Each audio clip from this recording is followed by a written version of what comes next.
चंद मीलों में मत बांटिए, कौम को कबीलों में मत बांटिए, यह सफर चंद मीलों में मत बांटिए, एक नदी की तरह है हमारा वतन, इसे नालों और झीलों में मत बांटिए। तो आज के इस कार्यक्रम में मैं कस्तूरबा गांधी बालिका विद्यालय फतेहपुरिया नियामत के इन बेटियों का हार्दिक अभिनंदन करता हूं और बेटियों के लिए एक बात कहूंगा कि इसे बेटा बना पालो तो ये इतिहास छू लेगी, इसे बेटा बना पालो तो ये इतिहास छू लेगी, करो विश्वास बेटी पर तो ये विश्वास छू लेगी, कभी जीवन में बेटी को नजरअंदाज मत करना, जरा से पंख खोलोगे ये आकाश छू लेगी। तो बेटियों का और अब मैं सबसे पहले आपसे पूछना चाहता हूँ कि कौन सा कार्यक्रम हम सेलिब्रेट कर रहे हैं अभी, कौन सा करेंगे? 26 जनवरी गणतंत्र दिवस। हम लोग गणतंत्र हुए थे, स्वाधीन हुए थे, हमारा कानून था, हमारा अपना एक विधि बना, कानून बना, संविधा बनी। सबसे पहले मैं आपसे पूछना चाहता हूँ कि हमारा भारत देश कब आजाद हुआ अंग्रेजों से?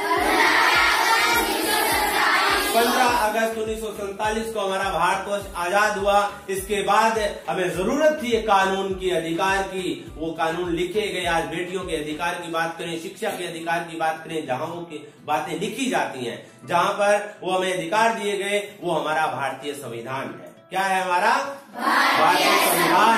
तो आज हम लोग सबसे पहले सलाम करें उन लोगों को, सबसे पहले हम दिल से उनके बलिदान को सलाम करें जिन्होंने अपनी शहादत दी, हमें आजादी मिली। और इसके बाद आज हम लोग ये दिन बड़ी खुशियों के साथ मना रहे हैं। 26 जनवरी 1950 को भारतीय संविधान लागू हुआ था, लेकिन आज मैं इन बेटियों से, छोटी छोटी बेटियां हैं, इनसे मैं एक बात कहूंगा कि अपनी जिंदगी में एक चीज आप हमेशा याद रखना कि अधिकार मिले हमें।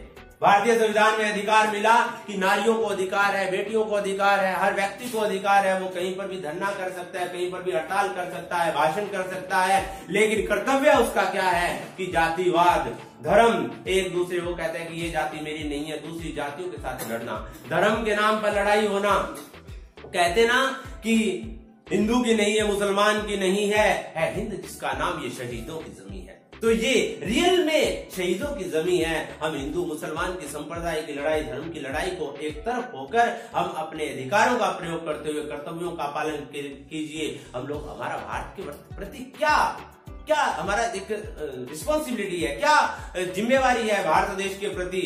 अपना भारत, हम हमेशा कहते हैं ना कि सब धर्मों को समान होने दो, मेरे देश को महान होने दो, सब धर्मों को समान होने दो, मेरे देश को महान होने दो। अब मस्जिद में पढ़ी जाने दो गीता और मंदिर में कुरान होने दो। तो ये सच्चाई है कि आज हम लोग, आजादी मिली है, भारतीय संविधान बना है, इस दिन हम सब मिलकर ये आह्वान करें मिलकर कि हम भारत के लोग हमेशा एक रहें।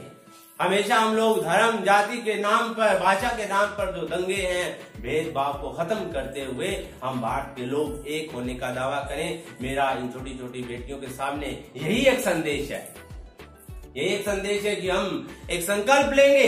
ऐसा नहीं है आप डांस कर रहे हो, आप गीत गाते हो, आप कोई स्किट करते हो, इतने में हमारा भारतीय संविधान की बात पूरी नहीं होती, इतने में उनके बलिदान की कीमत नहीं चुकाई जा सकती।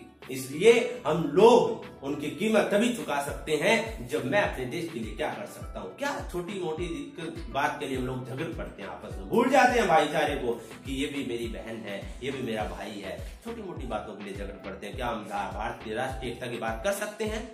नहीं कर सकते।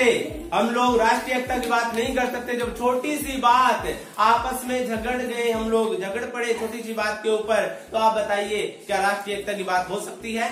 नहीं हो सकती। बहुत व्यापक स्तर है भारत की राष्ट्रीय एकता और अखंडता का।